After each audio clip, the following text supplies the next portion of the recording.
Dudes, how's it going today? We are here to talk about boutique basses, vintage basses, and the things that you should be taking into consideration when thinking about buying one of these basses. You want your hard-earned cash to go into something that, you know, is great for you. But before we even go there, totally shameless plug, we've got a ginormous bass giveaway going on right now. We're giving away this bass, this beautiful vintage 4001. Check it out. We're giving away this, and we're going to be talking about some of these basses as well, because they're kind of relevant to this conversation. I know you're sad about this one, aren't you, Ian? This Music Man Stingray, which is gorgeous, maybe the best neck I've ever played on any bass. I've got the, check this one out down here. You got them all over, just all over the floor. All over the floor, oh my dude. God. Yeah, I'm just like, yes. The best stuff just coming up from the depths. I've got this beautiful early 70s jazz bass, which has just got this, again, incredible neck. This is, like, I've played 2 jazz basses in my entire life that just, like, as soon as I played them, I was like, oh, this is, like, the best thing I've ever played. One of them was the jazz bass that got away. You might have heard me talking about it. Yeah, it got away. This is the other one. It's absolutely outrageous. We've also got a Federa we're giving away. We've got a bunch of stuff that we're giving away. The Federa is kind of the main prize, but it's not here because it's at home with me. I'm like snuggling it every night in bed next to Lisa. Oh my gosh. Yeah, she's not really into it, but never mind. But if you want to enter the competition, all you need to do is go to winabassbuilderschool.com, and it is completely free to enter the giveaway. We're kicking off this year with a great start. Why not win a bass? So winabassbuilderschool.com, or you could just hit that link in the description down below. But with that said, let's get into the conversation, Mr. Allison. Let's do it. Should we kick it off with the hot question, vintage or boutique? You've got $5,000. And I will put it out there that I think if you want to go vintage or boutique, I don't think you actually need $5,000. I think I think that you can go cheaper. Sure. Yeah, because what's vintage now? Are we counting 90s basses in vintage? Maybe. Maybe, Do you? Right? 80s is, I mean, for me. 80s is definitely vintage. I kind of feel like the 90s basses are nostalgic. Like they haven't crossed over in my mind to we vintage. need another 5 or 10 years. Yeah, maybe. Yeah. Maybe technically they are. Like what is the, vintage is only 20 years or something, and antique is 30 years. Or there's some sort of set of parameters. But I don't know. I think of 90s basses for me, maybe because I was a child of the 90s, as were you. I kind of think of those as nostalgia, but not truly like vintage. But yeah, I see the 80s stuff as being vintage. Yeah. And certainly 70s. And when you we can get get them for less than 70s, 5 grand, 60s, right? 50s. You can get them for less than 5 grand, right? Especially if you're buying 80s. Absolutely. Like if you had one pick, you've got, I don't know how much money it is, but it's an 80s vintage piece. Mm-hmm. What are you going for? Well, I'm even going to go into the 70s because I think you can get, for under 5 grand, I think you can get a nice Fender P or Jazz. Now, it might not be the best condition. Maybe there's a tuner or two that's been replaced, or maybe the pots have been messed with, or it has a refret or a refinish. Yeah. But I think you can absolutely get a classic bass from the 70s. Well, I know you can. You can get, late 70s jazz basses, which are some of my favorite. I have an Antigua jazz bass right up here. The one I'm holding here is a 68. This would set you back more than 5. But you can get mid to late 70s jazz basses for well under 5. P basses as well. So I'm going to choose one of those, I think. Yeah, I will. Let me give you some recommendations as well. If you're wanting to go the vintage route, and we should talk about which, the benefits of going boutique versus vintage. But if you wanted to go vintage, my picks would be a Yamaha BB3000 for sure. I think they're incredible. Yes. Made in Japan, neck through instruments, full, they're incredible. They you could play you could do your entire career, as Jonathan Marin has done, just on a Yamaha BB 3000. They're incredible. And I think that you can get them. I've seen them lurking around on, well, I think it's actually me that's lurking around on Reverb, but I've seen them as I've been lurking around on Reverb for around $2,500. So that's like pounds. That's sort of like, about £1,800, £2,000 or something like that. Yep. And it is an incredible bass. So I would go, Yamaha BB 3000. Again, I would go vintage 80s Tokai jazz basses. I've got a whole story about that. They are incredible. Again, made in Japan. I actually was down in a bass shop in London. They had all of the basses. I think I actually talked about this on Johnny Dibble's podcast recently. They had all of the basses, the 61s, the Lake Placid blues, the sort of like, Right. we're going to take both kidneys to pay for this bass, right? Yeah. They had all of those basses in the shop. I was looking for a jazz bass. I tried them all, and I tried an 80s Japanese Tokai, and I think it was around £1,000, maybe like $1,200 or something like that, and it was incredible. It might have been less. Yeah. Again, the sort of like proofs in the pudding that you can get incredible these basses that have this sort of like vintage aesthetic. Meaning for me, when I think vintage, yes, they have to be old, but when I play them, they just feel like they've done 1,000 gigs and they've got 1,000 lessons to teach me. They're going to teach me something because they've just like, they've been out there on the circuit for so long. And then my final one for an 80s vintage, bit of left of field, this one would be a Kubicki Factor. We love the Kubicki. We love a Kubicki Factor. Yeah. I'm also going to say, I think some stuff that's underpriced in the market right now is the sort of 80s, even late 70s to mid 80s Ibanez basses that were like Fujigen. The musicians, the studios, those are still easily grabbed for maybe even under $2,000. Yeah. Some of them. And also, so you mentioned like the Tokai. There's also some copy stuff like by Greco. I believe that's the name. They've made some really cool stuff. Some Thunderbirds that they made that are really cool. Yeah. But bass players have it easier than guitar players in the vintage market, because all of the classics, I'm talking Fender, Rickenbacker, Stingrays, Music Man Stingrays, Hofner, Guild Starfire. You mentioned Kubicki. We're talking old Ibanez, even Steinberger. I'm just looking around and seeing like if I'm missing any. And even Gibson.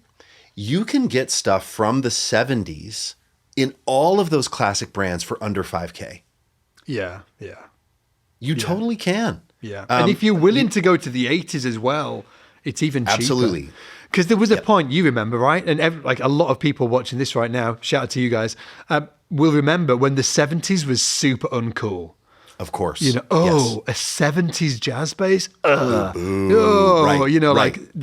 that was a thing, kind of like, I guess, like the 90s. You're not going to be like, oh, it's a 90s jazz bass. Nobody's going to be like, whoa. Wow. But a 70s jazz bass has now got that sort of like, it's got that vibe to it. Yeah. The 80s jazz basses, the 80s Music Mans, the 80s P basses, they will actually have that, So I mentioned a bunch of stuff that isn't, I guess, sort of like thought of as traditional vintage, but there will be 80s stuff that does, start getting that vintage, kind of vibe very soon over the next few years. Absolutely. Yeah. Like Spectre is in that camp. The Spectres that were made by Kramer. Also Walls are going to be way more than $5,000, but there's definitely some things in the 80s that are very sought after now, which I think, even as long as maybe 5 to 10 years ago, that isn't the case. They're like the vintage boutiques, aren't they? There's like, when I say vintage, I'm generally thinking about sort of like mass manufactured instruments. Yes. But there are like a class of vintage boutiques. I've got a great one here, actually. Let me just grab it. Vintage boutiques. A vintage I boutique. love that you have that in the studio. Yeah, this is a vintage boutique. So this is a early 80s Ken Smith. So Ken Smith makes some of the greatest boutique basses in the world. And they were making them all the way back in the, I think they started 78. or around that time, maybe 77. And this is one of the early ones made by Vinny Fodera, when Vinny Fodera was making the basses for Ken Smith. And it's beautiful. So there are the like, I think that Spectre would probably fall into that category as well. I think so too. Yeah. Even the Kramer era, is very like sought after and expensive. And Wall, of course. Even some of those early Tobias, MTD, right? Yeah. That stuff is creeping up and up and up now. But before we move on to the boutique section, can I ask a question? We should answer this question. We should talk about it. What would make you want to spend? Like, why should someone even want to spend, or who is going to spend $3, $4, $5,000 on a vintage bass? They got problems, Scott. I mean, I'm talking, maybe they don't play in tune. They maybe need a refret. They're all full of scratches and dents and dings. Like, why? Yeah. Why should I spend my hard-earned cash on a vintage instrument? Well, from a value, they're crap. Why? Why? I think a couple of things. So in terms of like the money you spend on them, generally, if you're a little mindful about where you put your money, what you're buying, it's generally not going to go down in value. It might. I wouldn't say like go buy basses as an investment thing. Not at all. Sure. Right. But they're generally not going to go down. So it's like, if you got $3,000 sat in the bank, you might as well put it in a bass. You're just moving money around, right? Because that's so funny. Interest rates going up at the minute, so like I don't know. Arguably, it might be just sort of like more static in a bass. I don't know. I'm jesting, right? Yeah. But my point is that when you buy a boutique bass, let's say you're looking at a boutique bass, you buy a whatever, Fodera, Ken Smith, Sadowski, like Lull, Spectre. If you buy one of them basses tomorrow, they will be worth less the day after. Sure. Instantly, they're just go down in value because you bought them. And then you're going to wait 20 years for them or 30 years for them to go back. To go up, sure. Yeah. Yeah, exactly. So from a monetary perspective, I think that it's easier, I guess, to sort of like in a weird way, like justify buying a vintage bass. I don't know. It is for me anyway. So that's one thing, the money side of it. The other side of it is that some of them, when you get, and we should talk about like we're going to be talking about how to buy, like our tips about buying boutique basses. And I've got a bit of I'm going through a nightmare experience at the minute that I can share. So there's my nightmare boutique bass experience going on at the minute, but then also, tips when it comes to vintage basses, because a lot of these basses right here, the Music Man Stingray down here, the jazz bass, not the jazz bass, but this Rickenbacker, we went on a whole journey to buy these basses, and we kind of like learned some stuff that we want to share today about it, but that I think will really help you as well when you're thinking about buying a bass, specifically a vintage one. But another thing with the vintage ones that I personally like is that they just feel like they've done 1,000 gigs, and I like that. And some of them they've just got that thing, like you play them and you're like, oh. And I don't know what it is.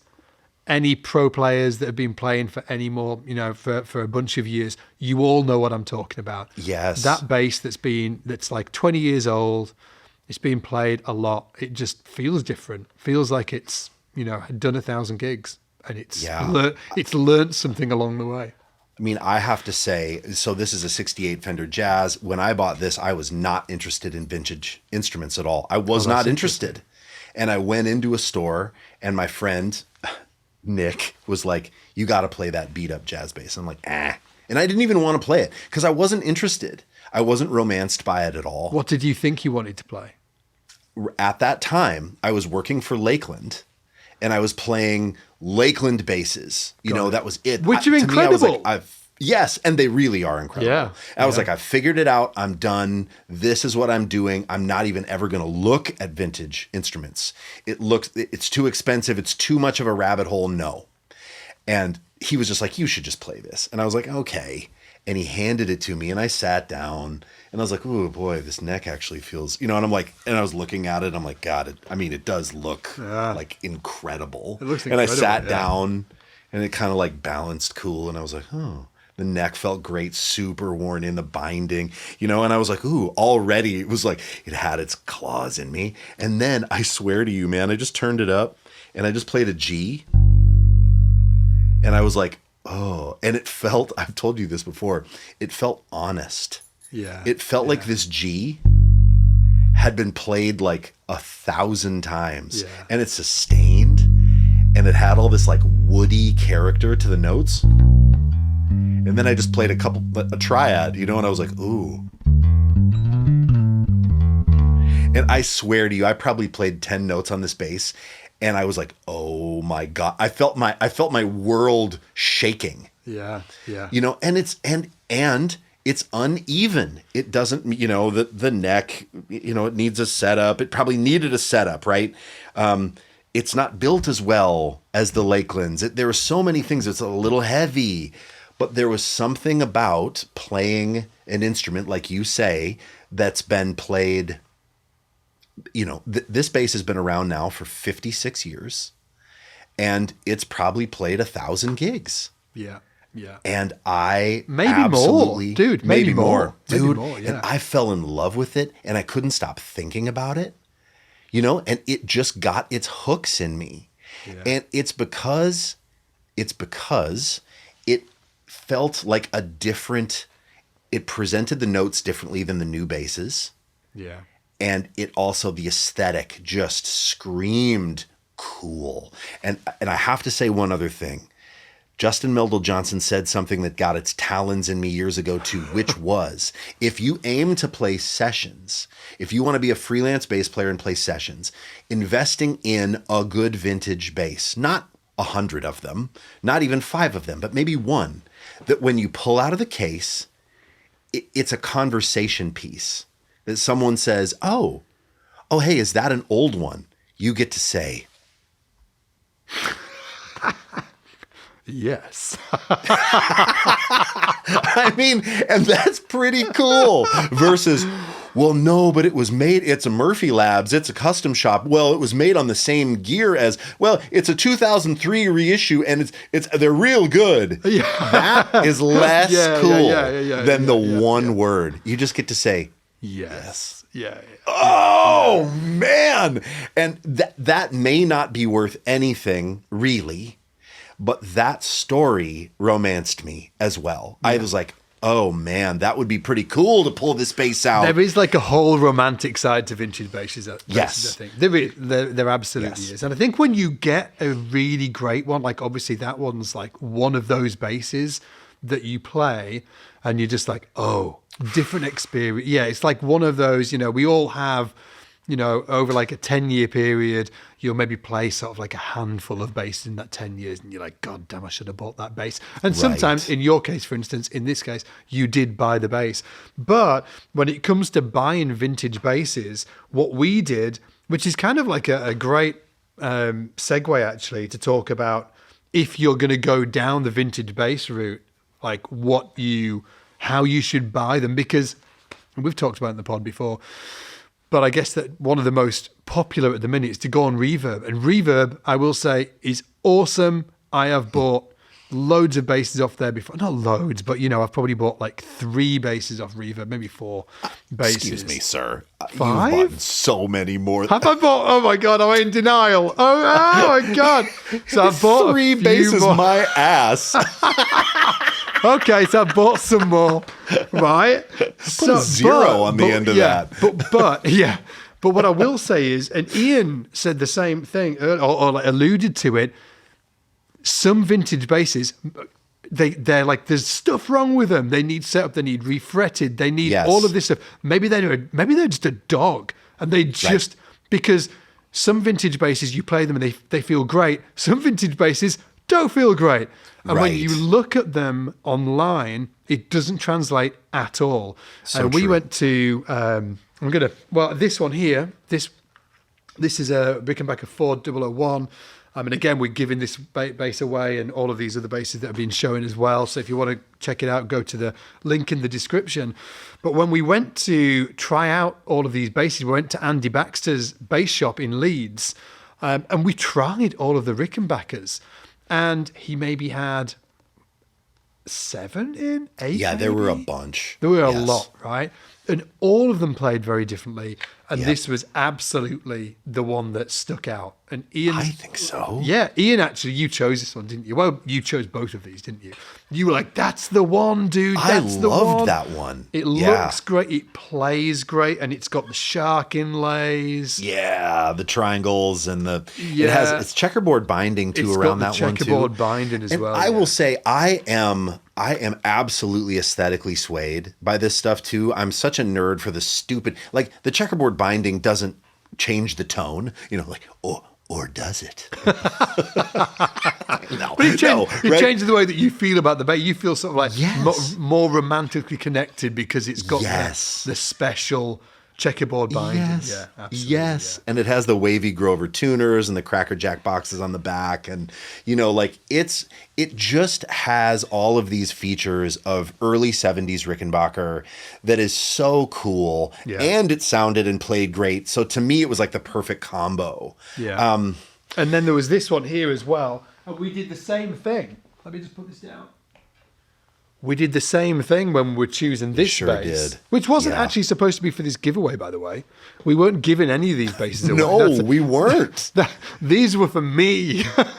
They were to have at the studio. They were for have you. at the Yeah, they were for the lead studio. Yeah, for the lead studio. So when we do things on Stingrays, maybe we're doing like a Bernard Edwards video, whatever, we've got a Stingray to play. So we went to Andy Baxter's. Look at the sadness in Ian's eyes. I know. Also, shout out to Lydia as well. When I said that we were going to give away these basses for this giveaway, Lydia was like, no. Our head of content was like, no, we just got those in. Yeah. Yeah. So same thing. We played all of these Music Man basses down at Andy's place, and this was the one that absolutely just shone out. The neck's incredible. It is incredible, this neck.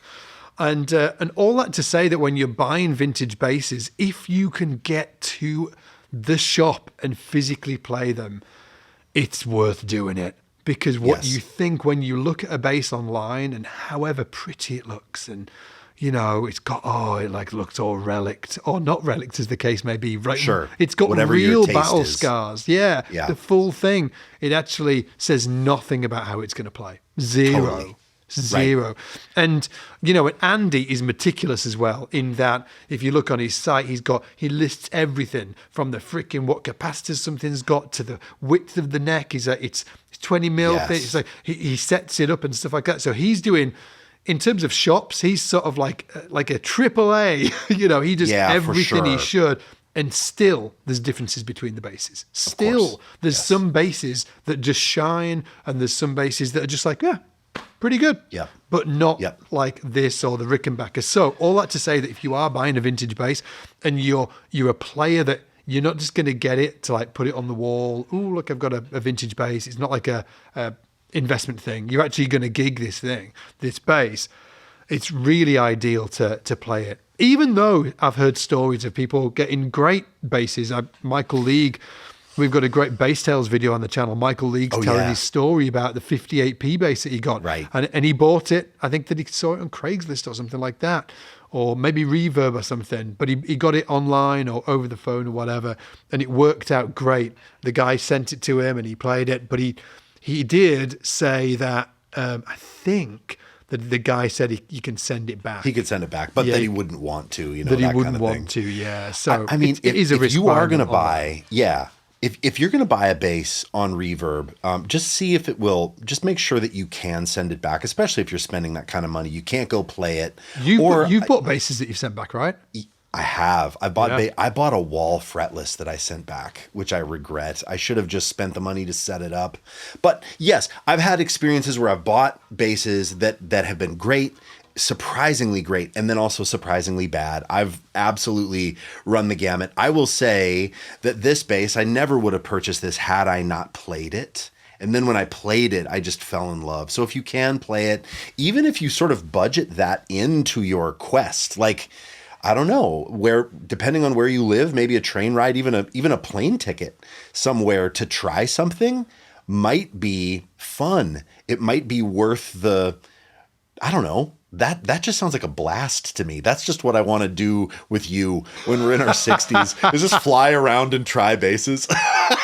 I'll tell you what, I have got there's some great, in Japan and South Korea as well. Oh, some dude. like monstrous bass shops. I have got such an itch just to like. Oh, we gotta go to Could Tokyo. you imagine it? Yeah. Just could you imagine it? Girls, we're going to Tokyo. You're not coming? What are you doing? We're going to a bass shop. It would be the single most outrageous thing that we ever did. Except we did fly to Las Vegas to go to see U2. That was We did. That was cool. so That was fun. cool. But I think that flying to Tokyo to check out basses would be more outrageous. Yeah, for sure. Yeah. If you're going to buy a bass to invest, buy it from a trusted dealer, buy it from Baxter. I've had really great experiences. I bought, I think, 3 basses from Norman's Rare Guitars in California, so that, private seller, beware, right? If you don't know anything about vintage basses, you want one to invest in. Well, it's hard if you don't know much about them to buy from a private seller, but the trusted folks out there, I think that's good. And even if you want one to play, you're going to pay a little more when you buy from a shop like Andy or like Norman's Rare Guitars, because they're a brick and mortar location. They're a business. You might get a better deal if you buy from a private seller, but maybe then it's not as gone through, right? Maybe it hasn't had those checklists checked out. And if you can work on a bass yourself, or you have a tech where you live, maybe that's fine. But that's what I'd say. I'm always more, I feel better about buying from a dealer, actually, that I know and that I trust. Than a random, yeah. So the pros for the vintage would be you can get a bass with real mojo. It's got that 1,000 gigs under the belt. Yeah, like Ian, like, and it's not just the look though. It's the way it played. When Ian was talking about when he played that G, it's just like, it's just something's happened to it over the years. Again, I'm sure that a lot of you might have played one of those basses before. You just play it. It's just got that mojo. So vintage basses, you might find one that's got that mojo, the 1,000 gig mojo. Yeah, right. It's also, from an investment perspective, you're probably not going to lose money from it. They're easier. They're more accessible than I think they have been in the past, because now the 80s, I would say, there's some very cool vintage 80s stuff. Fenders, but also like Japanese vintage as well. So, Sure. But as Ian was saying, some of the 70s stuff is affordable as well. Totally. 60s, Yes. forget about it. It's crazy. It's super expensive. And anything I've missed out pros about vintages? I'm trying to think about pros of vintages there. You just, if someone says, whoa, look at that. Is that an old one? You get to say yes. There's something to the pedigree, and that may not matter to you, but I'm shallow. I'm a shallow bastard. And and it's so fun to say, yeah. What about the cons? So the cons are hugely so many wide cons. variety of, some of them are just dogs. Some of them are Totally. great. Some of them are dogs. Also, don't believe what you see on the internet. It might look like a dog. It might play freaking awesome. It might look incredible and play like a dog, or just not have that mojo that you're looking for. I can remember that I was in a shop in London, actually, and playing this P bass, and god damn, it looked incredible. Oh, sure. I was like, this might be the coolest looking P bass I've ever seen. Yeah. And it just had nothing, had no mojo, nothing. It's dead. So yeah, it was super dead. Yeah, it was like really dead. So there's some of the drawbacks. And then also you got to try and get your hands on them if possible, or make sure that you can send them back if you can, because it might not have that mojo that you're looking for. When it comes to boutique basses, interestingly, so boutique or like custom made bass. Sure. And are we talking about new, not sort of vintage boutiques? Are we talking about new ones? I think new, yeah. I think that vintage custom-made boutiques kind of like fall into I don't know what they fall into. Maybe they. Yeah, it's like a kind of a new category. Yeah, it's almost, like a new category, vintage boutiques. Yeah, because and it's interesting because it just emerged now, right? Because really, the late 70s when Alembic, Ken Smith, early 80s that you've got Ken Smith, Federa, Tobias 1978. Like that, like the 80s. Yes, so the that was boom. all late 80s. I mean, late Right. 70s. Yeah. And the 80s weren't vintage really until recently. Last few years. Yes. 80s is cool now, right? Last maybe 5 Right. years. So there wasn't vintage boutique bases, vintage custom mades until maybe the last 5 years. Or at least that's my perception of it. Totally. Yeah. Yeah, and I love it. I love that we're sort of on that, kind of looking back. And because if you're Discovery, thinking about an early 80s wall, that's an old bass. It's a 40-year-old instrument, Yeah. I would That's put for all sure of them. vintage. I would put all of them in the same category as vintage. Actually, I'd just push them in, even though it is like a separate category, because they're not going to go down in value. And all of the pros that we said about them are true, and the cons. I would say the cons are less. I would say that for the most part, they're going to be more consistent than mass think that's manufactured. right. The mass manufactured vintage instruments in the like 60s, 70s, and 80s. The custom made ones are going to have, they're going to be consistently better. Probably, right. Some of the vintage 70s, like some of the Fenders, like some of them are wacky. Like the routing, do you know, it looks like they've just sort of like routed it with a spoon. Yes. And they're just that Antigua bass that I fell in love with is awful on paper, Yeah, but plays great. Yeah, it's got that mojo, right? But in terms of boutiques, the custom-made stuff. So when we say boutique, what I mean really is a custom-made bass. So you can buy them off the shelf. So let's name some makers just to sort of like for context: MTD, Federa, Lull, Spectre, Sadowski. Ken Smith. Yeah. Did I say Federa? I think I did. You did. And then you've got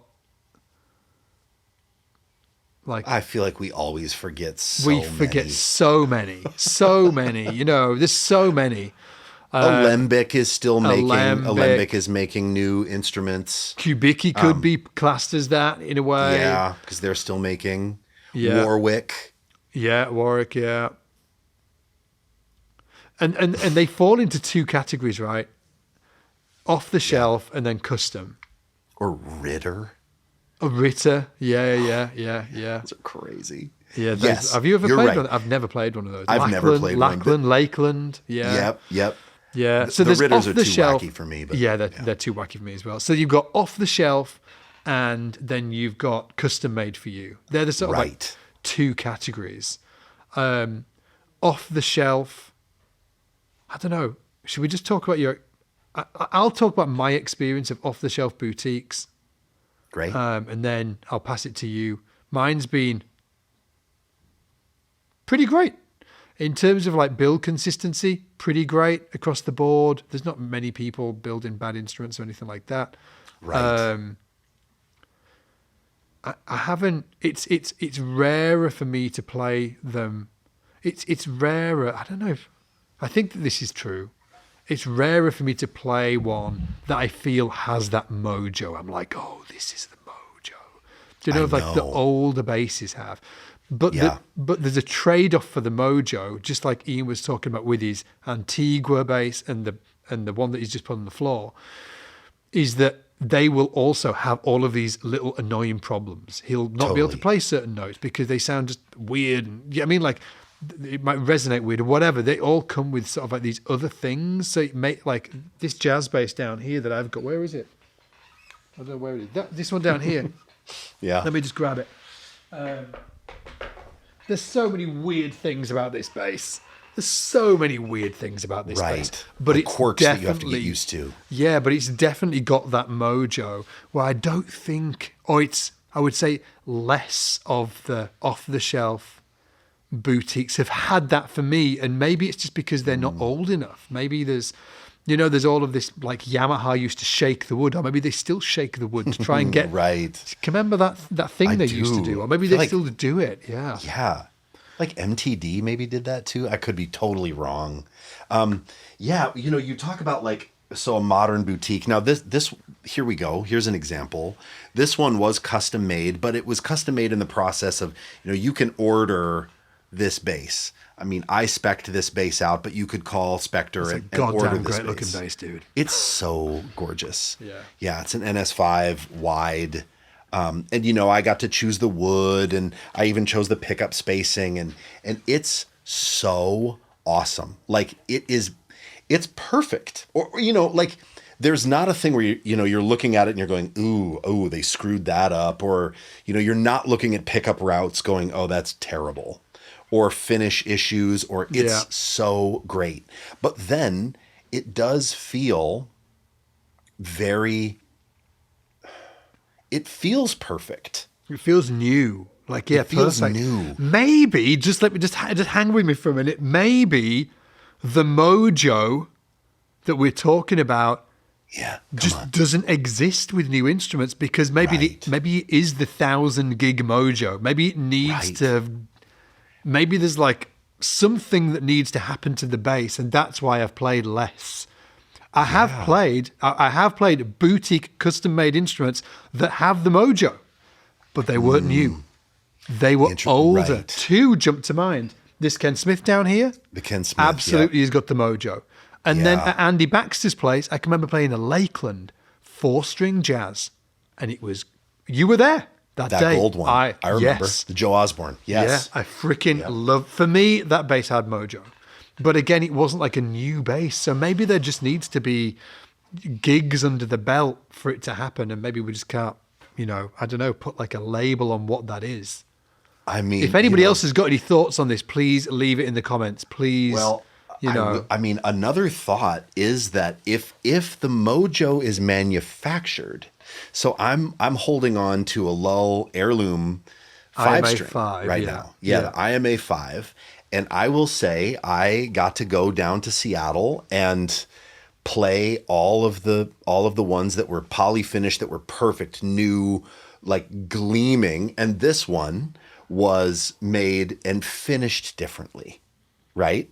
This one is nitro finish. It even smells. Oh, I wish it's got the cracked lacquer. It's got the full thing. Oh my God. Then, are you about to say that? So is the mojo in our heads a bit? Do you think it's like a placebo? well, Can okay, it be I manufactured? will say this, that like this neck finish is an incredible thing that they do. And I think they do like a relic neck finish. This neck feels like it's been played, like it's played 1,000 gigs. And it even looks old, the neck. Yeah. And that definitely, it makes the instrument feel like when you put it on, it feels old. Yeah. And I know it isn't, but the neck does feel like it has a bunch of gigs on it. I know it hasn't. Yeah. But yeah, there is certainly something that is placebo. Like a placebo effect to it. Yep. It's perceived mojo. Yes. Yeah. But also, this neck feels... Maybe Spencer from Lull needs to be like, we gave it the mojo treatment. Yeah, I know. Well, that's what it like. That's what We like gave an it the aged finish placebo is. 1,000 gig treatment. Yeah, but that's what all these manufacturers are trying to do, right? That's what Fender Custom Shop's trying to do with relics. Yeah. That's what Lull's doing with heirlooms. Like, it's this idea that, parallel universe, this instrument has played a bunch of gigs. And I will say that when I play it and feel it, it feels old, and that's worth something to me. It may not be worth something to someone else. I'm not saying it's true. I'm not saying it should be worth something to someone, but when I play this bass versus the other 5 strings that were incredible, I was like, ooh boy, this is pretty irresistible. Like, I'd put it down and pick up another one and go, oh, this is a different thing. It's a little different. Now, that could have been in my head. You've got like a new fancy version of that bass, right? You've got the new version, the unmojoed version. Well, sure. I mean, like the original, the original IMA 4, right, is like So which do you prefer poly. the feel of? Gun to head? You can only take one of those basses out of the house. The other one's a 4-string. Which are you taking? Well, and the 4-string heirloom that's this color, but with the pick guard and stuff, it's my favorite. Is that your favorite? And do you think it's like the placebo mojo? It just feels like it's done a bunch of gigs. I know it's hard, isn't it? Don't make me say it. I do love that nitro kind of wears with you. I've already worn a spot here. Like I guess when the finish moves with you kind of, and when you sort of feel like you're contributing to the wear and tear or the patina, as it were, of an instrument. It, for me anyway, it sort of connects me with that instrument more. Like when I feel like I did a gig and there's, a spot on the forearm that kind of expanded, I'm like, ooh, I like that. Yeah. Whereas this bass will age so much more slowly because it's a really durable poly finish. And I love it. Yeah. I love the way it looks. But it's a different vibe. And I guess gun to head, I do love the sort of really well done relict or, aged finish. Aged finish, yeah. It's interesting, isn't it? Yeah, interesting. Anyway, I know that we've gone down a rabbit hole here, guys. So just hang with us for a second. When it comes to like custom, like buying off the shelf custom instruments, just to sort of, my experience is that they're way more consistent, more consistent. But do they, I guess the sort of like open question of what we've just been talking about, do they have that mojo that you get with a vintage instrument? Or is that mojo of a vintage instrument just a freaking big fat placebo? And can it actually be manufactured so you get a bass that feels like it's got 1,000 gigs on it? Like, I don't know. I'm just putting these open. Right. These are open questions I want to just throw into the universe. And then there's let us know. Yeah. I mean, if you're watching this on YouTube, let us know what you think. The added thing that just to finish up the conversation as well is that you can also then order yourself a bass. So you can get like a pre-made custom bass or boutique bass off the shelf, or like a Spectre or a Lull or a Sadowski or a Federa. They're on Reverb, right? They're on Reverb. Yeah, a Linto. Yeah, they're on Reverb. Go buy one on Reverb, right? Or some of them do like custom builds, so you can start having your way with the bass. Do you know what I mean? And like start altering them. Yes, and like, just you're contributing to the recipe. Exactly. And I am going through so I need to have a big old cough. I'm going through this exact experience right now with Spencer from Lull because Ian was having too much freaking fun. Noncing around, all hugging and stuff on Instagram, like selfies together. I was like, screw you, Alison. Okay. All that fun you're having. You were jealous. I wasn't really, but it did look well fun. It's funnier if I picture it like that. It's funny. I love it. But yeah. Yes. And I've thought about having, like, every time I watch Ian and Spencer having all of this fun and like looking at IMA 4s and stuff, I'm like, God damn, they look good. And then I was just weak a month back, maybe after we'll publish this like a month or so after I've had this conversation with Spencer. But I was like, oh God damn it! So I messaged Spencer and I was like, oh, should we build a bass? Should we build a bass? and I'm slowly, the rabbit hole has opened and my little legs are sticking out the rabbit hole and I'm going down. I'm going down the rabbit hole. And I said to Ian at the start of this conversation, just before we hit record, I was like, I'm having a nightmare. Because there's too many choices. There's too many choices. It's like, what pickups do you want? What bridge do you want? What bodywood do you want? What fingerboard do you want? What frets do you want? It's so interesting. More power to you, Ian, for coming up with the concept of the IMA 4 with Lull, because it's ended up a great instrument. Because that's the trick, isn't it? You don't want to screw it up because you can create a Frankenstein. You can. There's a balance between creating something that's actually fun and unique and interesting and individual. Like if you look at the IMA 4, it's like on a jazz bass from a platform perspective. It's a jazz bass, but it's got like unique things about it. Right. But you haven't Frankensteined it. And you could Right. have. And I've I seen, know. I worked for a bass company. I was like a luthier or apprentice luthier, and I was making basses and stuff like that. I saw Frankensteins go out the shop, and I was like, oh, they Frankensteined it. And that's the line of like where, and I'm struggling on that line. There's some fun stuff that I want to do, but it's just knowing when you're going too tame. Oh, great.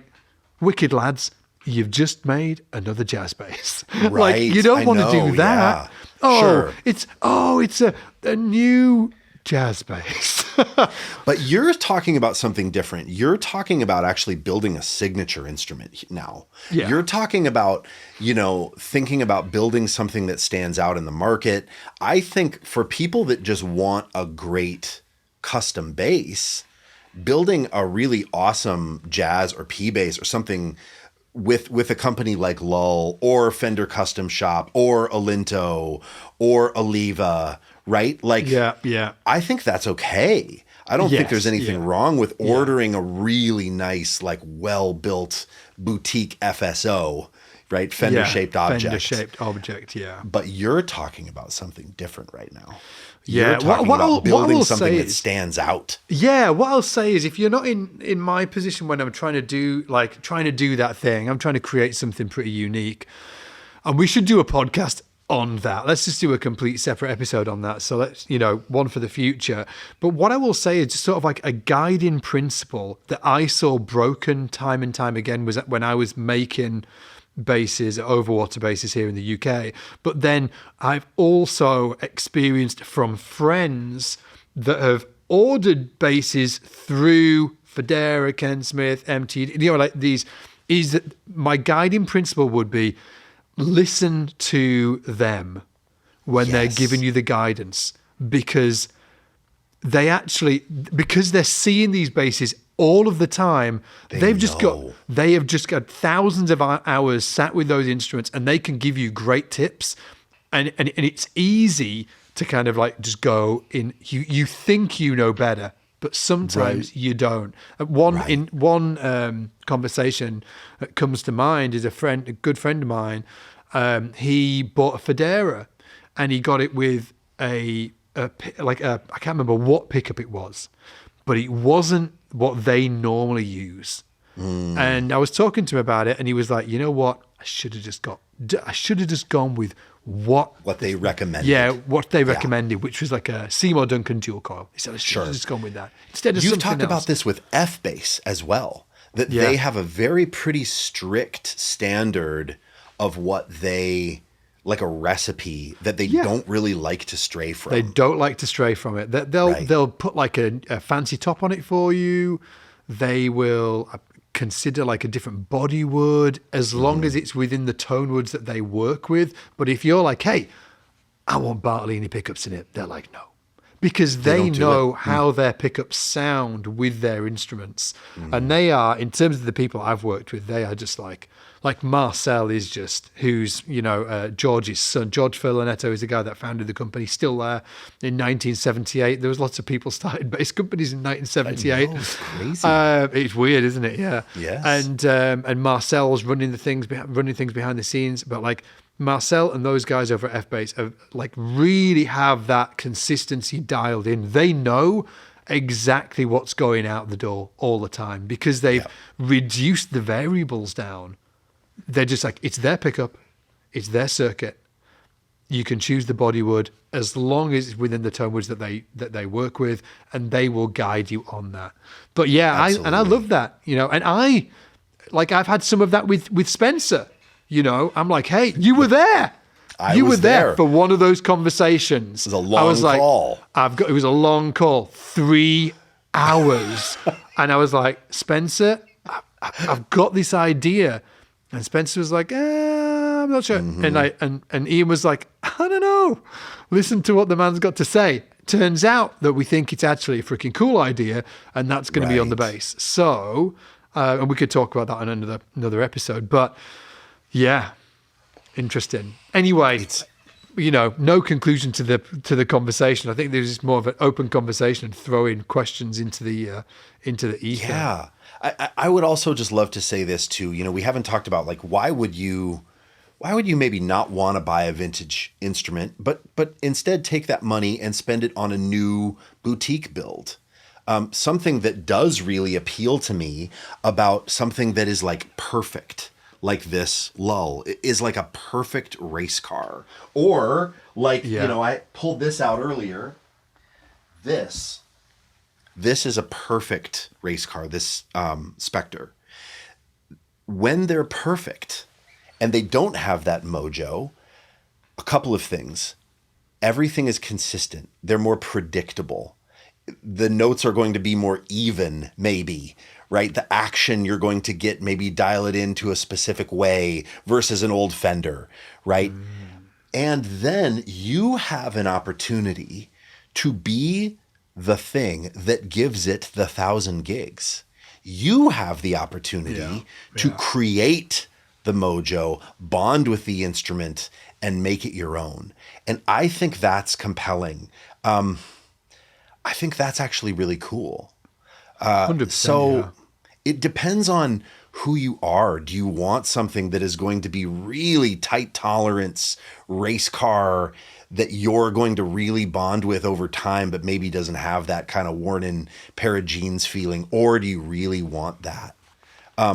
I will say this, at the end of the day, the audience, the artist, the people you're playing for don't care about any of that as long as the music is flowing through it, right? It's just a conduit. All this, we fetishize this constantly. I do it, you do it. We all, right? We fetishize. This is like, the wood and the pickups and the build, and I'm as guilty of it as anybody. But the audience or the artist that I play for only cares if the music is flowing and it feels inspired. So I think the thing is pick the instrument that is going to make you feel inspired and is going to feel like you're able to be you and the music flows through it.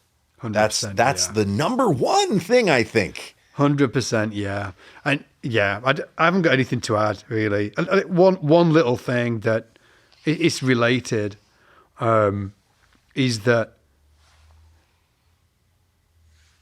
it's something I've been thinking about recently and trying to actually get into my playing, like working on it from like a playing perspective, practicing it, is how do you play any instrument and make it sound like it has 1,000 gigs of mojo under its belt, any instrument. Because there's, like you can play an old instrument and it can sound shit. And you can play a new instrument and it can sound great. And it's the player, right? But from a player's perspective, there are certain players, again, maybe like a conversation for another time. There are certain players when I listen to them, it's dripping with mojo. I'm like, and they could be playing a brand new bass or an old bass, but it's dripping with mojo. They're just sort of like, and it's like it's a feel thing. It's like a touch on the instrument, feel, pocket, and I'm obsessing about Pino, that. it's Michelle and Cello. Yes, for that. It's Hubert Eves. Yeah. Right? It's like, right? They can play anything. Those are the three people actually that come to mind for me of that vibe. One guy that nobody will have heard of, Larry Danielson. Well, some people might because I talk about him all the time. Larry Danielson. He when I listen to him play, if anybody's heard John Scofield play, he plays it. I've heard people all say it, it sounds like he's drunk. Like it sounds like it's like the phrasing's kind of like all jelly. It's like he's had sort of 10 pints, but it's got this incredible control as well behind it. Larry reminds me of that. It's got this sort of spongy feel to it. Just mojo. I love it. Michelle as well has got that as well. To your point, she's got that.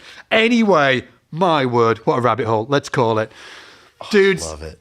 We want to hear from you. Let us know, your thoughts on this in the comments down below. Let's everybody get sharing their thoughts down there. Again, these were just sort of open, open questions, open opinions. We're just thrown into the ether.